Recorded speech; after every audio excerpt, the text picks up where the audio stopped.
Hey everybody, what's going on here? Coach Greg. I'm just going to share this page with on my pages so that people know where to go and look for.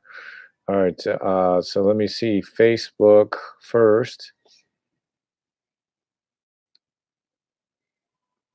I need Aweber.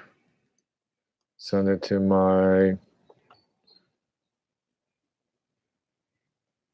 Okay, and then I'm going to go to the free mental toughness and create message. Drag and drop it there.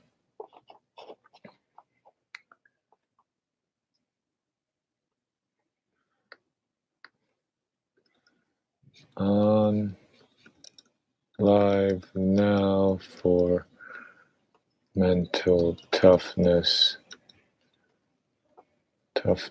training. Okay, I'm live at we're recording and we'll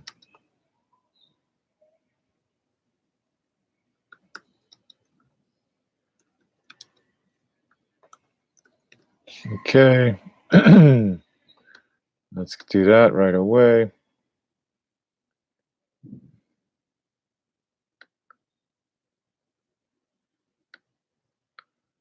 Okay, yep. Just read, yep. Apply.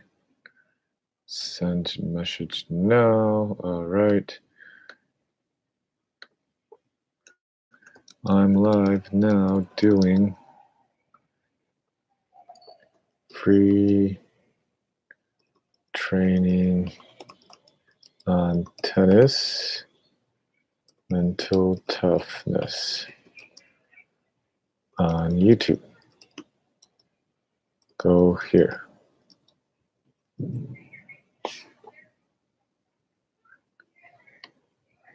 Ooh, all right. Let's go to my page here. Is everybody still there? Okay. Hey guys. Almost done here. I want to get this Instagram and Twitter. I'm going to learn for next time to have all this set and ready to go, but this is my first time doing this, so I'm a little new to it and trying to figure out what to do, how to do it. Yep. Let's see. Let's if I go here and then I gotta, where's my phone? No idea. Oh, there's my phone. And Instagram it.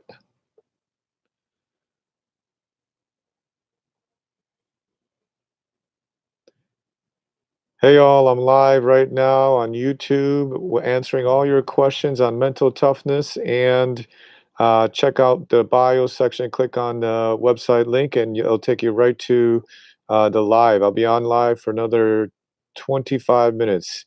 Talk to you soon. Bye. If you have any questions at all, if you want anything answered, feel free to jump onto the YouTube and I'm happy to help you. We're going to go over the rebounder and then answer questions. Thanks.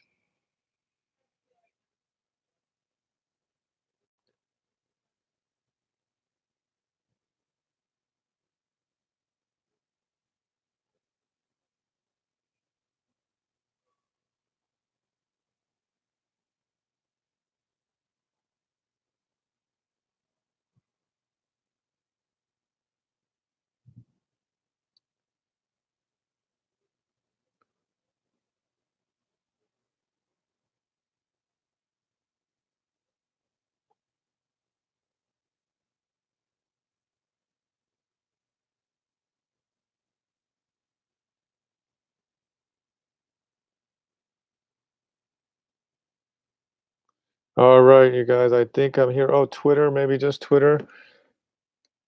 Here we go. On live.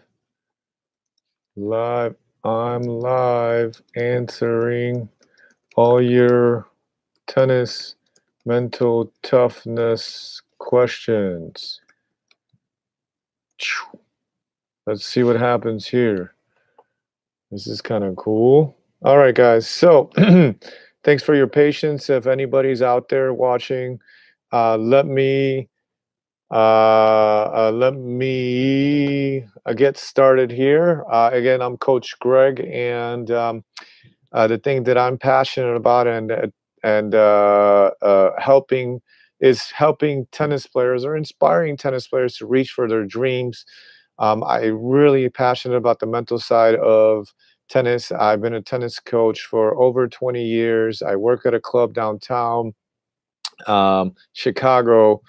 Due to our policy, I'm not allowed to say it if I'm doing any marketing for myself, but all you got to do is search the tennis club downtown, and you'll certainly find that.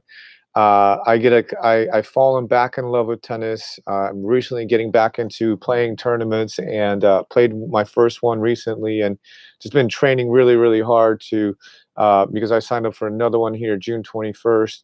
I'm 39 years old, about to turn 40 here, and super excited. I'm just excited about life and tennis, and I'm grateful for anybody out there that's watching.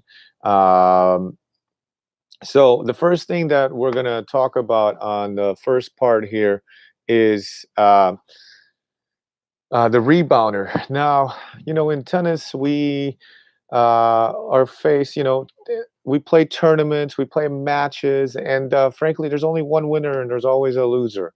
Everybody else loses, right? So it's tough. Losing is hard. Losing is difficult. Losing sucks. Losing is all that stuff. Because I know from personal experience, and I'm sure you faced it too, that hey, when you're give everything and you practice so hard and you want to win, you give it your all and you give it your best, and then when you get out on a tennis court and you don't play your best, and or maybe the other player is just that much better that day, where they come out with the W and you don't. Well, it happens. It happens to the best of us. It happens to Roger. It happens to Nadal. It happens to Thiem and Halep and Pliskova and the Williams sisters. Everybody loses. That's part of life. That's part of it, and it sucks. So, what separates the greats from the rest of players? Well, they have a way, and they find ways to process that loss.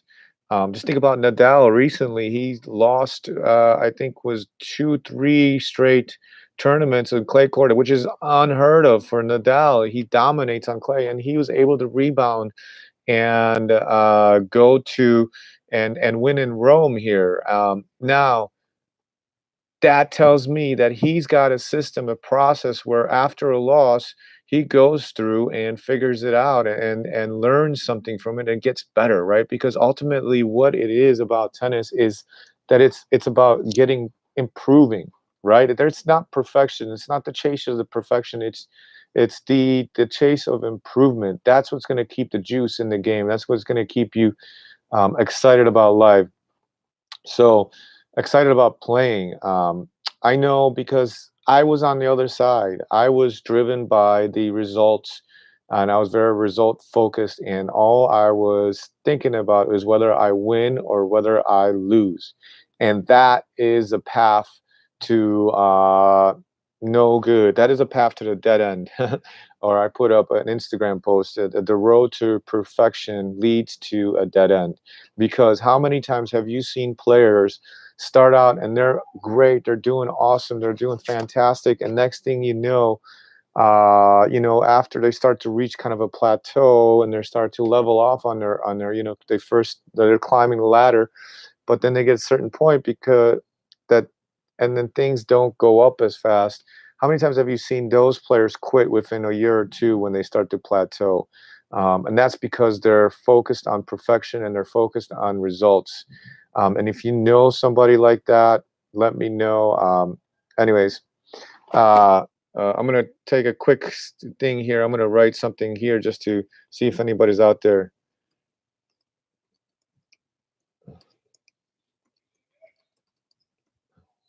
Okay, this is the first time I'm using this. Actually, this is the first time I'm doing this, and I'm super excited to do this.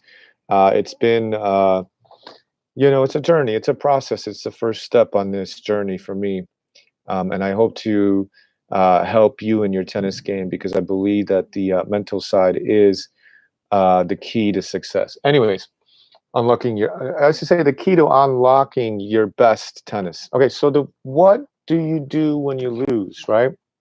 And I struggled this for many, many years, and a loss would take me out for weeks at a time, days and weeks, sometimes even a month. It was like a big tournament. So, um, what can we do to get through that? Is there a system, a process? I didn't find anything really, so I came up with something. It's called the rebounder. Let me see if you can see this.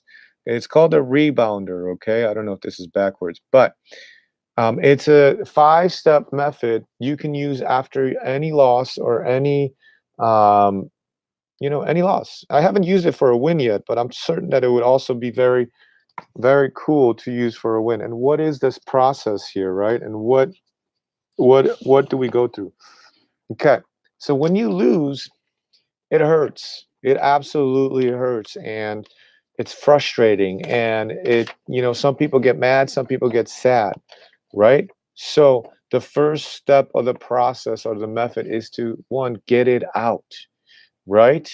If you hold on to that negative feeling and you hold on to, um, if you hold on to that loss and you're angry about it, well then, um, you're gonna slow down your progress of improvement. Sorry, guys. I was just thinking. I'm looking at the lens here. I'm like, next time I gotta put up a picture of somebody so that I'm not just looking at this little dot. Because if I look down, then it's not. I'm not looking at you. But if I look up into the camera lens, then it looks like I'm looking at you, right? Anyways, I hope so. I'll take a look. And anyways, I digress. Totally off topic here. So step one is get it out. Now, how do you get it out? That's up to you.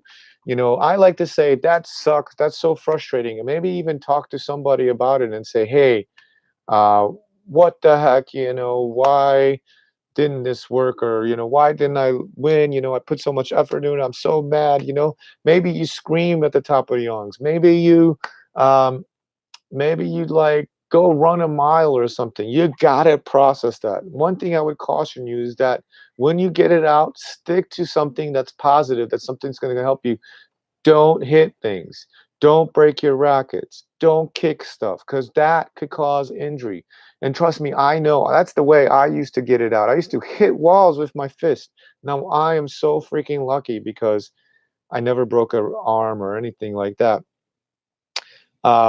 Okay, so that's step one, get it out, right? Now, step two, show yourself some love. Okay, show yourself some love.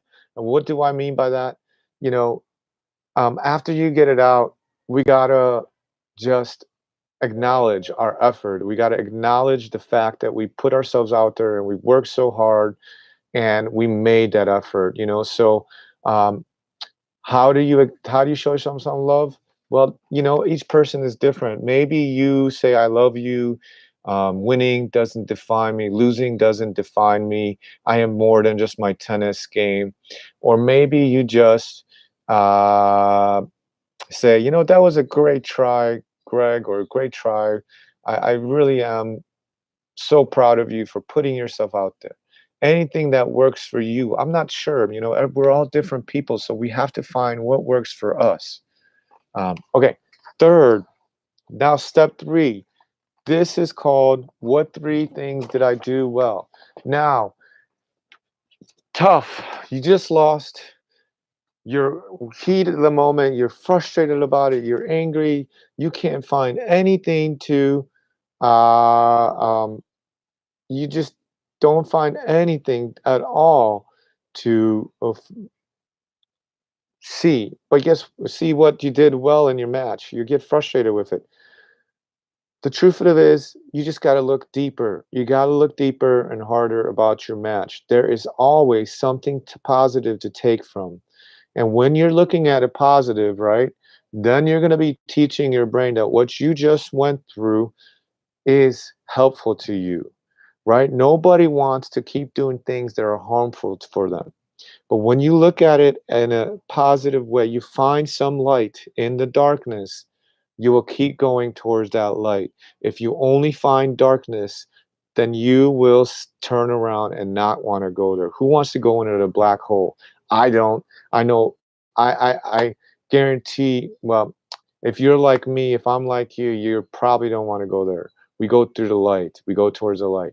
So find even a little slimmer, a little bit of hope. And what I'm going to give you a little bit of an example here.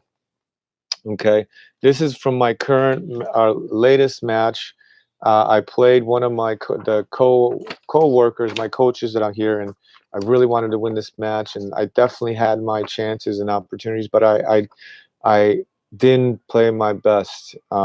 So here's three things that I did well, right? In fact, maybe I can say the step one, get it out. I said, I hate losing. That was so frustrating. I missed so many balls that gave away too many free points. Step two, shows yourself some loss. I am not my loss. I am much more than tennis. I love myself for working so hard. I love my game because it is improving. I love me. Okay, and then step three, what three things did I do well? Well, I made the practice match as realistic and tournament where I felt the nerves there, right? Step two, when we played a third set tiebreaker for fun, I did not give up. I kept going at it. I could have thrown in the towel because it was just for fun, but I didn't, and I kept with it. And because of that, I ended up actually winning that third set tiebreaker. Now I don't count it in the win because we played 2 out of 3, but at least there's something light out of that. And then step three, I had some and then number three is I had some nice volleys. And I had one huge passing shot down the line. So those are three things that I can remember from the match that actually will keep me playing and motivated and driven, and so will you. So find those couple three things, dig deep, find it because I know it's in there. Even if you don't want to, you can do it, you can find it. Okay. Now, step four was, what's one thing I can improve on? Okay. Now, this is important because now what you're doing is you're transitioning from the perfectionist mindset into a performance mindset.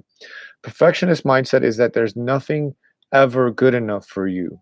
Have you ever met somebody like that where they hit a winner, but that winner wasn't close enough to the line or it didn't go exactly where they want to? That's perfectionism. And like I said earlier before, that leads to the dead end. Now, when you start to focus on improvement, you become performance mindset. And that is where the juice is. That is why Roger Federer, Pete Sampras, that's why Nadal are getting better even at their age these days. It's incredible to see. It's incredible to see what they're doing at their age because they decided that improvement was the key to their success, right?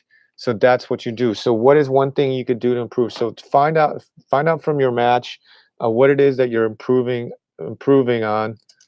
Hey, Stefan, what's going on? Or Steven, thanks for giving me the thumbs up. I appreciate that. So find that one thing from that match that you can improve on. And my example was um, understanding that playing fearless tennis doesn't always mean going for winners. Sometimes fearless tennis meaning is hitting with more spin and hitting the ball into the and keeping the ball in, right? And then step number 5 on the rebounder is what action can I take to make that improvement? Well, that action was 30 minutes of ball machine where I worked on low balls, and I did that. And I'm actually going to post a video about it because I recorded that, right? So that is the rebounder. It's 5-step method where you can quickly rebound and bounce back from a loss and get yourself ready for the next match because that's the key, right? Finding that's what Roger does great. That's what Nadal does great. Okay, guys. So that's the section of talking about some mental toughness here. Now, this next section is I'm going to take questions. So if you guys got any questions at all, feel free. I do have one from, let me look at I gotta find out. I do have one that I got sent in about bad line calls. I'm gonna pull that up so I can read it directly from the email here. All right, it's from Ravi. It says, "This is for my 9-year-old son who wants to pursue tennis seriously. I think Junior struggled the most with mental component, and his training will be very useful. In my son's case, a wrong call by his opponent almost sends him into tears, and he loses a lot of focus. This is one area which he is struggling with really bad." Now, Ravi, this is tough. This is hard for all us tennis players because when we think we're wronged, that's hard. That's really hard. But we have to take a moment. We have to take a moment and take a pause and take a deep breath. So that's the first start. Pause and take a deep breath. And then ask yourself a question. Ask yourself a question, which is, let me pull this out here. I have some notes here. Okay. If you continue to get frustrated, where would that lead you in that tennis? Okay, you ask yourself the question of this. If you want to get the upper hand on this situation, you may want to ask yourself, at what cost are you losing your temper? Will your loss of temper lose the match?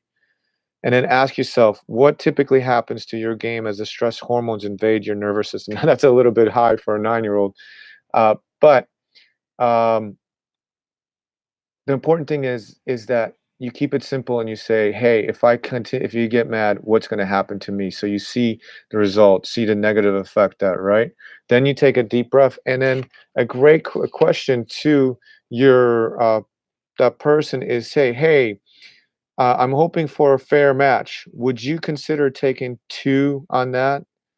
So you're appealing to your opponent's guilty conscience, and that's probably your best chance. Meaning, basically, by asking your opponent, by asking your opponent, "Hey, can we redo that?" You're like saying, "Hey, maybe you're gonna touch in. You're gonna come in and find that guiltiness that that person's feeling, because maybe that person knows that they made the wrong call. Maybe they know deep down that they made the wrong call, and if they do, maybe they'll give you a chance to play two on that.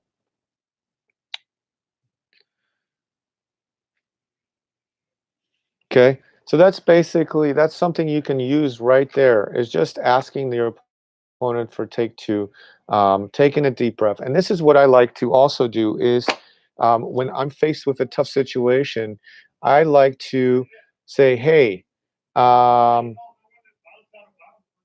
what's my opportunity in here?" In every situation, there's an opportunity, right? There's an opportunity to learn something from it. There's an opportunity to grow from something of it. And when you take that moment and you learn from that opportunity, you learn from that, whatever's happening to you, that's then you start getting better. Then you start improving. And yes, and I know it's hard in that moment, but that's why you take a deep breath and you say, "What's up to?" You train yourself. Good. I hope that answers it, Ravi. If there's any other questions about that, let me know. I'll try to follow up with you and let you know. Hey, uh, other ways your son can handle those situations. Now, another question that I had come up was, how do I handle nerves on the tennis court? This is a big one. We're all nervous, right? We all get, well, that's what makes us human beings. When we get out there on the tennis court, we can get nervous. Um, and I like to say, take take ownership of that nerves, because when you take ownership of that nerve, you can start to use that nervousness, right? You can start to heighten your energy, and you can start to really move and be like, "Hey, this is serving me in some way." Um, the other way is more tactical, breathing, breathe, and get in touch with your feelings. Get in the present moment. Start to feel the racket. Start to feel the ball. Start to feel that you're gonna do it. Okay. So that's how you handle nerves, and I'll come up with some more ways and let you know. And I want to get to the final question because this is one I uh, this one really this one I just came up with, and I'm really excited about this one because many of us play weaker players, right? And I had a question. One of my clients recently told me, like, "Hey, listen, I play weaker players and I hate it. I struggle with this. And, I play so much worse than I play against weaker players. And in fact, I play so much better when I play stronger players." And that is true. Absolutely. When you play a weaker player, they don't really necessarily push you, right? And when I play a stronger player, you get pushed and you become in the present moment. So therefore, you're probably going to play a better tennis than you normally do. But here's a way to think of playing weaker players that's going to help you improve your situation, and that is improve your game.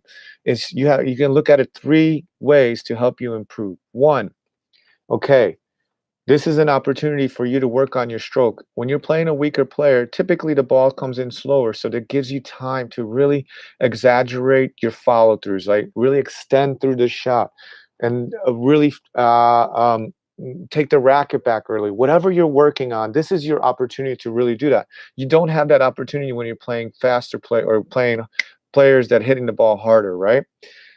Secondly, this one I love personally. Secondly, this is your opportunity to focus, to really improve on your focus. Because when you're playing a weaker player, your brain is going to wander and it's going to start to feel like it's getting bored. And it's going to be like, hey, I shouldn't, and start to talk. But this is your opportunity to train your brain to focus on the ball, right? So, thank your brain for wanting to protect you, because that's really what it is. It's an ego is trying to protect you. And start to focus on the ball. Some couple mental tricks I like for focus is watching the seams of the ball, listening to the sounds of the ball. Great time to work on your routines, right? Great time for all that. So you're really tuning into your focus so that when you're playing the better player, the higher level, the higher ranked player, you've already trained your brain to do that. How are you going to be able to bring that up against a higher level player without training it ever? So that's the second way to thinking to help you improve when you play a weaker player. And the third way to help you improve when you're playing a weaker player, this is your opportunity to help. Oh, sorry guys, looks like we're losing a little bit, but it's okay. I'm gonna keep going. Um, so this is your opportunity to um, help the other player, the weaker player, improve their game. So therefore, you are being helpful to that other person. And that right there, my friends, that is life right there. Giving. So you become a giver. When you play your best tennis against a weaker player, you become a giver of your effort. And when you become focused, you become a giver because you're present and you're helping that other person become the best tennis player that they could possibly be. And that's exciting because it's no longer about you, and now it's about the bigger picture. Now it's about the community. Now it's about growing, and now it's about growing this sport.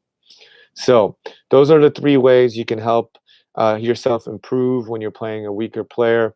Okay, guys, so I've got about 1-2 minutes left. If there's anybody that has a question about mental toughness on tennis, I'm here to help you, or anything else, let me know. And I'm going to go ahead and record this and then put it on. It's going to end up on YouTube here, as well as I'll send out the email and everything else. So if you missed any part of it, there'll be an opportunity for you to check it out. Okay, guys, one more minute here. Um, I guess since we have this minute, I just want to say thank you for those of you that took the time out of your day and to watch this. I'm so grateful for you because you inspire me and you give me motivation to keep doing this. I know it's the beginning, and uh, I'm so grateful for you. You are the reason why I do this. And I want to thank my family and my friends and everybody else. Have a great day. Have a great tennis day. And uh, smile and take care of each other. Take care. Bye.